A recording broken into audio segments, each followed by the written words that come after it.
Bueno, creo que hoy vamos a poder dirimir finalmente con un especialista. ¿Vos crees? Yo creo. Si estás de tu lado, no vale. Yo creo que vamos a dirimir finalmente si las culturas se modelan, porque el comportamiento presiona a los individuos y entonces los individuos ponen determinados comportamientos en escena, o si se puede abordar directamente al individuo y que el individuo luche contra un contexto que a veces es hostil. Alejandro Peris, especialista en procesos de mejora continua, gracias por acompañarnos hoy, va a ser un placer conversar con vos. No, gracias a ustedes, Martín, Luis. Bienvenido. Un placer estar acá con ustedes. Lo sigo mucho por LinkedIn, por digamos, este ámbito, este estudio para mí ya me resulta muy conocido, lo he visto muchas veces. Así es, de que es de la casa, podríamos decir. Estar acá es un privilegio. Bueno, es un placer recibirte. Hoy un poco la excusa vamos a tener una conversación alrededor del libro TPM en Industrias Latinas. Quiero decirlo bien, una utopía posible. Ahora nos vas a contar por qué. El libro es una excusa para conversar de mejora continua y sobre todo de cultura organizacional. En este primer planteo, que nosotros siempre lo decimos medio en broma, medio en serio, de cómo la cultura presiona sobre los individuos para que los individuos pongamos determinados comportamientos en escena y otros no, y nos reímos un poco, que es, bueno, pero también el individuo tiene cierto libre albedrío para hacer las cosas. ¿Cómo te posicionas frente a este concepto inicial? Mira, yo creo que las dos cosas juegan. O sea, el contexto claramente condiciona el comportamiento de las personas y fundamentalmente las personas terminan actuando en función de cómo la cultura los va condicionando, porque obviamente la cultura castiga y premia determinadas cosas y los individuos en función de ese castigo o ese premio se van acomodando, ¿no? Pero también, y coincido con vos, el individuo tiene, muchas veces en contextos que vos ves por ahí muy, muy duros, muy rígidos, aparecen individuos con otras voluntades, con otras inquietudes y que terminan generando cambios en ese contexto,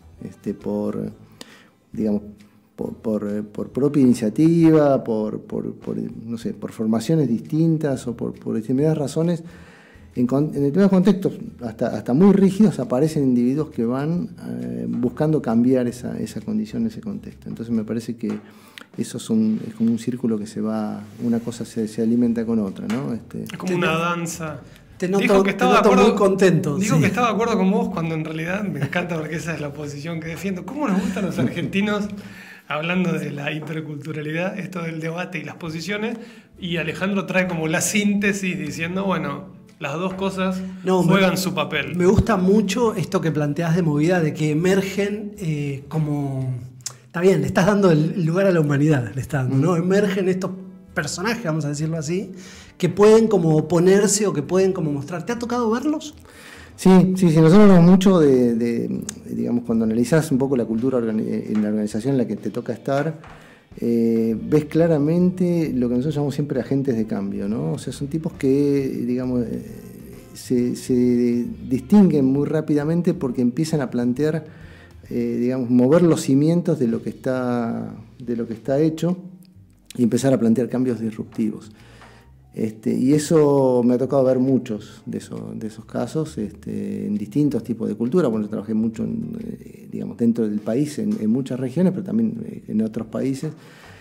Y es muy interesante ver eso, es muy interesante después cómo trabajar con esas personas para que de alguna forma tengan la posibilidad y no se... Porque una de las cosas que por ahí que le pasa a ese tipo de personas que tenés que luchar contra un contexto que es pesado y todo, es la desmotivación o la frustración. En el momento de decir, bueno, bajo los brazos porque ya no puedo, en realidad, bueno, cómo trabajar con ellos para que el contexto los pueda sostener y que pueda finalmente progresar y llevar adelante por lo menos parte de esos cambios que ellos están siempre planteando. Ahora vamos a volver al tema de individuos específicos. Si yo pienso, el libro es TPM en Industrias Latinas, me gustó mucho el abordaje, nos produjo mucha curiosidad cómo enfocaste el libro, que ahora vamos a entrar, pero si yo pienso en TPM, Kaizen o 5S, que son, entiendo yo que metodologías, ¿está bien que las ponga medio una al lado de la otra o alguna tiene mucho más peso? Tipo medicina, por ejemplo, 5S es algo mucho más simple que Kaizen o TPM. ¿Podrías como hacernos una pequeña síntesis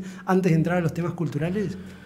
Sí, A ver, 5S es una herramienta que hoy en Japón se enseña en los colegios primarios. O sea, es un concepto muy simple. Digamos, nosotros lo aplicamos como un concepto con 3 objetivos. Primero, que la gente empiece a ver lo que tiene alrededor. Entonces, como primer punto es empezar a ver eso que es básico. Segundo, lo planteamos como un esquema donde la gente empieza ya a trabajar en equipo, porque vos vas a ver que toda esta herramienta, fundamentalmente el DPM, se basa muchísimo en el trabajo en equipo a los distintos niveles. Y la otra tiene que ver con el concepto de paso a paso, ¿sí? Esto está muy arraigado en todas las metodologías japonesas, ¿no? Vas a ver que el Kaizen, que tiene los 7 pasos, los 8 pasos, los 6 pasos, depende del modelo que veas. El TPM tiene muchas herramientas que están estructuradas paso a paso. Y esto es como en una cultura japonesa se piensa abordar un tema.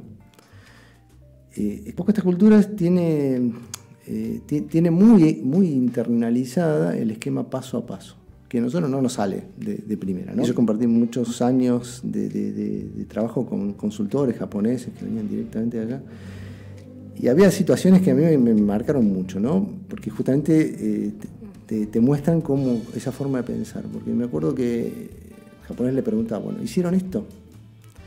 No, lo que pasa es que tuvimos esto. ¿Lo hicieron o no lo hicieron? No lo hicimos. Bueno, ¿por qué no lo hicieron? ¿Viste? Como que él mentalmente, en su cabeza, tenía el diagrama de flujo, ¿no? Tenía que responder esa pregunta para poder avanzar al paso siguiente. Eso está, obviamente eso ya es, no sé si es genético o es cultural, o eso ya está internalizado en su modo de pensar. Y acá no.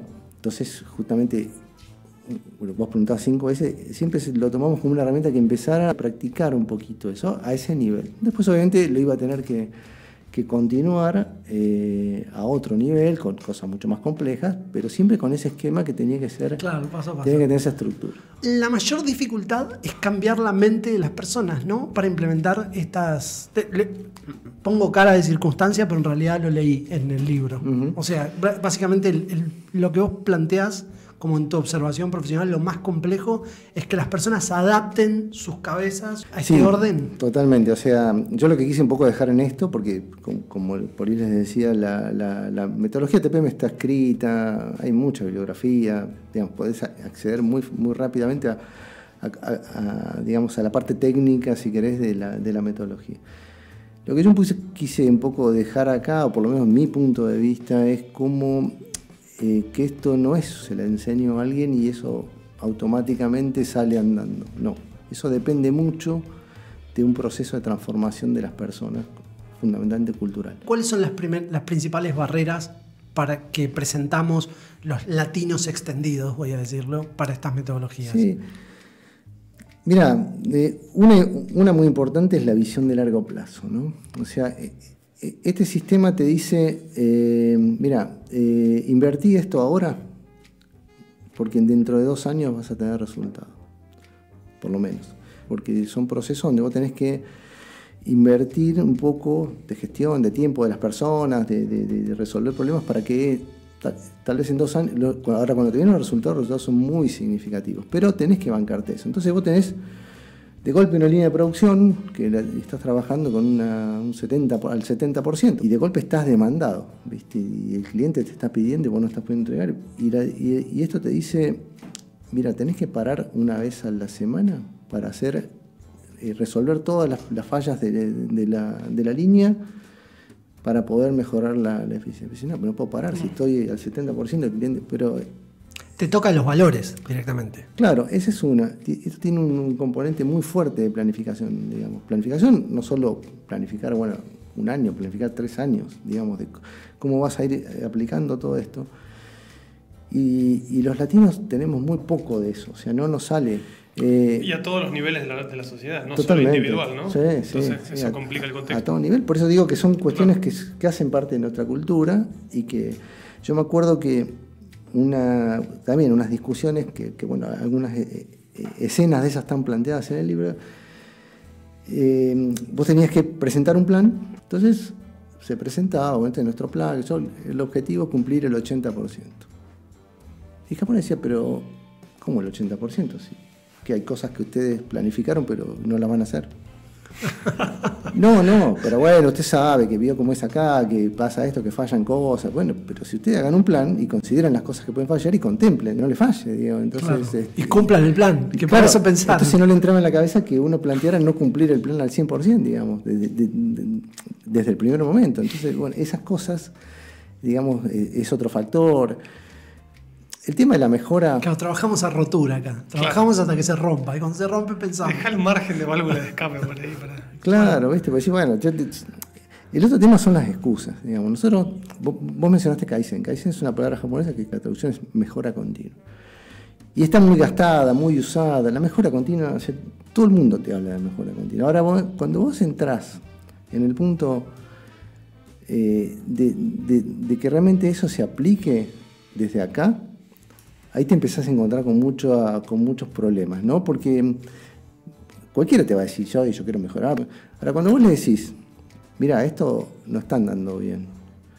No, bueno, pero no sabes cómo andaba antes, lo mal que andaba antes y lo que hemos mejorado, pero bueno, tenés que buscarlo. No, sí, pero mire que ya llegamos hasta el nivel donde esta tecnología da y ya más no se puede, fíjese.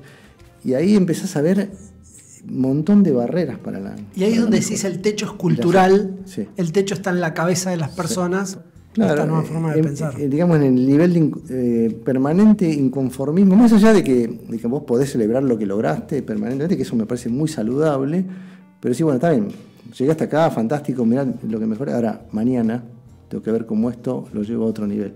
Eso cuesta mucho.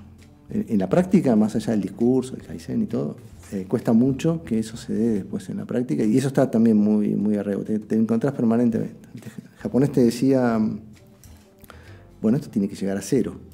No, bueno, pero el 0 no se puede, 0 es imposible. No, tiene que llegar a 0, ¿viste? Como de ahí empiezan esas barreras. Yo veo una barrera muy importante esa, digamos.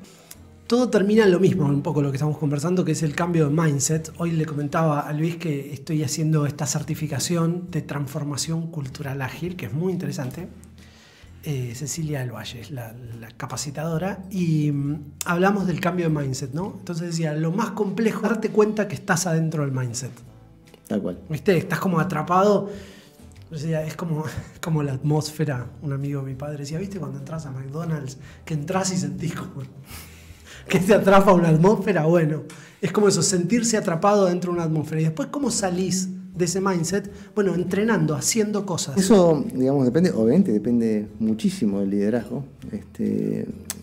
De alguna forma, yendo un poquito ahí al libro, yo traté de estas cosas que la verdad que no tenía muchas herramientas en sí yo como para teorizarlas. De alguna forma traté de ponerlas en situaciones, ¿sí? O sea, el libro es básicamente una historia. Sí, eso te iba a decir. Déjame hacer un comentario sobre el libro. En el libro lo que planteas es un consultor japonés que viene e interactúa básicamente con la cultura argentina en la implementación de TPM. Claro. ¿El personaje es ficticio? El personaje es ficticio, todos los personajes son ficticios. Y está compuesto de múltiples personajes. Tal cual. El japonés es el más fácil porque básicamente el estereotipo japonés es muy estándar, digamos, y por lo menos en relación a lo que queríamos contar. Hay un personaje muy interesante que es el traductor, porque bueno, el japonés obviamente no habla español, entonces necesita un traductor, es japonés y mitad argentino, porque son estos Nikkei nacidos fuera de Japón, pero que tienen mucho la cultura, pero también han absorbido ya la cultura nuestra, y en el fondo, bueno, es como que es el puente con nuestra cultura, es como que él le va diciendo, mira, que te permite decir todo, además, ese personaje. No vaya por acá, vaya por allá. Y por otro lado también hace que ayuda, digamos, a la gestión del cambio. Y después están los otros roles, que son los roles de la empresa, donde uno trató de resumir, porque ahí te encontrás con todo. Yo trabajé con, no sé, 30, 40 plantas diferentes, historias diferentes y con distintas evoluciones, o sea, mayores o menor evolución en estos temas. Entonces traté de traer, bueno, mira, el rol del gerente de la planta, que tiene un rol fundamental, generalmente el rol del jefe de mantenimiento, que es el que en principio siente que esto es una carga y se empieza a oponer. Y también, ¿por qué quise contarlo como una historia? Porque en el fondo es donde me parecía que se veían mejor estas barreras culturales, y además cómo dar pistas a través de lo que el consultor propone de cómo esas barreras se pueden resolver, cómo desactivas desactivarlas, claro. Alguna de esas cosas. Un proceso de estos pensado en el largo plazo, ¿cuánto tiempo tarda en implementarse? Mira, un proceso de esto continuado, es decir, que vos lo sostengas en el tiempo, que no tengas esos procesos, como a veces saben tener estos procesos de altibajos, pero que vos lo sostengas, como nos ha pasado en algunas plantas, y son más o menos 10 años. Claro. ¿Sí? Obviamente esto es progresivo, vos vas... Esto es básicamente un gran sistema de transferencia de conocimientos desde todas las áreas que hoy forman, las áreas técnicas que forman parte de una organización, hacia los operadores que están operando la línea. Básicamente lo que se busca esto es que el operador sea un especialista con mucha formación y pueda ver al detalle la aparición de determinados desvíos que los puede resolver antes y que eso contribuya a la confiabilidad de los equipos y de los procesos, ¿no? Es como un proceso de educación colectiva, ¿no? ¿Qué ocurre? Y esto, si no es colectivo... Claro, estas divisiones a veces... Te miro así como de costado para nosotros y ellos, ¿no? Bueno, ¿quién entiende y quién no? O que algún nivel de la organización diga, bueno, hay que capacitar este área porque este área no entiende. Sí. No funciona así. No, totalmente. Y esto requiere mucho inversión de las áreas técnicas específicas que tienen su know-how, ¿viste? Como que sienten que son los dueños de ese know-how, entonces como que eso de cierta forma le da poder. Y tiene que decir, bueno, yo tengo que formar al tipo para que el operador que está operando en la planta, que obviamente en un proceso de largo plazo, pueda tener las mismas competencias que yo, el mismo conocimiento, y sepa cómo autogestionarse, porque finalmente lo que busca es la autogestión. Como lo que se busca es la autogestión, hay como una barrera, ¿viste? Como cuando yo siempre ponía el ejemplo de cuando vos le enseñás a tu hijo a manejar, ¿viste? Fantástico, te empacás, ¿sí? Te tomás el tiempo, te probás. Ahora cuando llega el momento que le tenés que dar el auto, ¿viste? Sentís ese miedito. Bueno, porque en el fondo este concepto de la autogestión es decirle, bueno, ahora esta línea que yo ya te formé, invertí 5, 6, 7 años en vos, en todos, vos tenés todos los conocimientos know-how, tanto de técnicos como de gestión. Muchachos, ustedes que son los 5 personas que operan esto, autogestionenla. Y hasta te doy un presupuesto para que vos definas cuáles son las mejoras que hay que ir haciendo. Eso es un cambio enorme. Y bueno, a veces se hace el trabajo de invertir en eso, pero cuando llega el momento, bueno, ahora hacete cargo. Estoy como medio monotemático con la certificación que estoy haciendo de transformación cultural ágil, pero hay algo que me resultaba muy interesante que decía: la célula transformacional, si cabe la palabra, sea el equipo y no el líder, rompe claramente con la organización piramidal clásica, con lo cual, más para las culturas latinas tan patriarcales, es medio hacer un poco de magia. A nosotros nos pasaba, ¿viste? Era muy fuerte por ahí después de un par de años, donde vos, por ejemplo, en una parada de planta, ¿viste? Bueno, era el jefe de mantenimiento, el jefe de producción, el gerente, y decían, che, esto hay que hacer. Bueno, eso, después de un par de años de este trabajo, lo termina haciendo el supervisor con los operarios. Y dicen, bueno, en este sector lo que tenemos que hacer en esta parada es esto, se distribuye en el trabajo, programan, piden las cosas. Hoy mencionaste un poco en la previa de la conversación, que me parece interesante traerlo, el tema de las premiaciones, ¿no? Las compañías y los permisos que se dan para diferentes cosas. ¿Querés contarnos un poquito de eso? En el sentido de, che, si queremos promover esto, pues premiémoslo. Claro, yo soy un poco... Algunas veces escuché que la cultura se define por lo que una organización premia, y por lo que una organización castiga, por lo que se ritualiza, ¿viste? Y creo que eso es fundamental. Ahí es donde vos das las señales que va más allá del discurso, ¿no? Vos podés hablar de que esto es importante, aquello es importante. Ahora, y si vos no premiás aquello que es importante, eso finalmente no termina ocurriendo. Claro. Entonces, un punto importante que bueno, después nosotros también terminamos armando fue de alguna forma reconocer y premiar. Entonces se armó como un esquema de reconocimiento donde básicamente lo que se premiaba a la hora de seleccionar entre varias cosas, bueno, aquel que había aportado más, aquel que había hecho trabajo en equipo, aquel que lo había hecho siguiendo una metodología que era la que vos querías que eso se instale. Bueno, las culturas ágiles premian a los equipos y no a los individuos. Claro. Digamos, el premio es más colectivo. ¿Qué cambio? Creo que también a favor de TPM y otras metodologías, que el tiempo corra hacia adelante es a favor, en algún punto es a favor del orden. digamos, ¿no? Y a favor de la mejora continua. Creo que como cada vez que pase más el tiempo va a ser como más simple, o debería ser más simple implementar estas metodologías. Sí, yo creo que hoy fundamentalmente Occidente ha ido aprendiendo mucho de esto. Y estas cosas hoy ya, al principio, ¿viste?, se discutían un poco, hoy ya no se discute, más allá de que aparecen estas otras alternativas como la metodología ágil o alguna otra. ¿Por eso le pusiste hacia una utopía posible? No, hacia no, una utopía posible, dice, ¿no? ¿Verdad? Una utopía. Una utopía posible. O en el fondo, digamos, si uno lo piensa desde afuera, dice, bueno, hacer algo japonés en Argentina es una utopía. Es una utopía, digamos, ¿no? Claramente porque tenés todas para perder. Es posible y yo lo vi. En el fondo de la historia que se basa en la empresa esta que lo va a hacer, ¿viste? Es una empresa que compra una empresa que ya estaba desguazada, bueno, lo tiene que poner en marcha, venciendo un montón de otras cuestiones.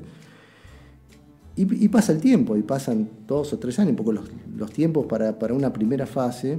Sí, bueno, sí, en general le fue bien, pero estos temas, que a mí me parece que son como dos grandes temas que son los principales, los más difíciles de aplicar, y no le funcionaron del todo bien. Entonces como que le queda a la empresa, en función de la devolución que le hace el consultor, y dice, mire, trabajen esto, trabajen aquello, si quieren que estos temas... hay uno de ellos tiene que ver con la gestión de las personas, de cómo las organizaciones ven a las personas, y la otra con cómo cuando vas a instalar o hacer una instalación nueva, cuando vas a hacer un producto nuevo, cómo haces todo un trabajo previo de entender qué cosas te pueden salir mal para que cuando lo pongas en marcha eso salga rápidamente. Bueno, en la Argentina es muy difícil eso. TPM es como un hermano de la gestión de riesgo. Totalmente, estaba pensando en eso. Están ahí, digamos, están conversando. Mirar qué puede salir mal, porque puede salir mal, no asumir que va a salir bien, ¿no? Claro. Sí, todo lo que sea preventivo, ¿no? Desde mantenimiento hasta planificación, largo plazo, bueno, todos los temas que trajiste, y me queda así como una idea como de futuro también, que hay un desafío muy claro, que es cómo trabajamos con la cabeza de las personas de todas las formas posibles, digamos, ¿no? Es como cada vez estoy más convencido de que no todas las herramientas son válidas en términos de una mirada moral, pero sí hay que usar todo lo que está a mano. Totalmente, digamos, ¿no? Inclusive la gente hoy está cambiando con sus inquietudes, con sus expectativas. Ya no es la misma, la forma de llegarle a la gente ya no es la misma. No es la misma, claro. Los canales donde la gente hoy recibe la información y todo no son los mismos, y bueno, entonces ahí se va complicando. Alejandro, ¿dónde se consigue el libro? Mira, el libro está en Cúspide, acá en Argentina, ¿no? O sea, está en Cúspide. Yo tengo una página que se llama unautopiaposible.com. Ok. Ahí lo pueden googlear y lo pueden encontrar. Se los mandamos, incluso hasta va con dedicatoria. Ah, perfecto. Y si no, firmado por el autor. Exactamente. Y si no, bueno, también para el exterior, yo he vendido, la verdad que he tenido mucha suerte. Este libro ha llegado a muchos países, México, Chile, Perú, Colombia, a través de Amazon. Está en Amazon en formato digital o en formato papel. Y bueno, ¿te gustó el proceso de escribir el libro, no? Me encantó, a mí me gusta escribir, y la verdad que fue una experiencia que nunca pensé que podía hacerla, ¿no? O sea, todavía hoy no puedo entender cómo esto fue sucediendo, ¿no? Pero bueno, sucedió. Llegaste al cero de los japoneses, que creías que no lo podías hacer. ¿Viste? Llegaste al cero de los japoneses. Tal cual. Alejandro, te agradecemos mucho la visita, y bueno, esperamos verte en alguna otra oportunidad para seguir charlando de estos temas. No, gracias a ustedes, la verdad que estar en el espacio, como te decía al principio, es un honor y un privilegio, y bueno. Muchas gracias. Muchísimas gracias.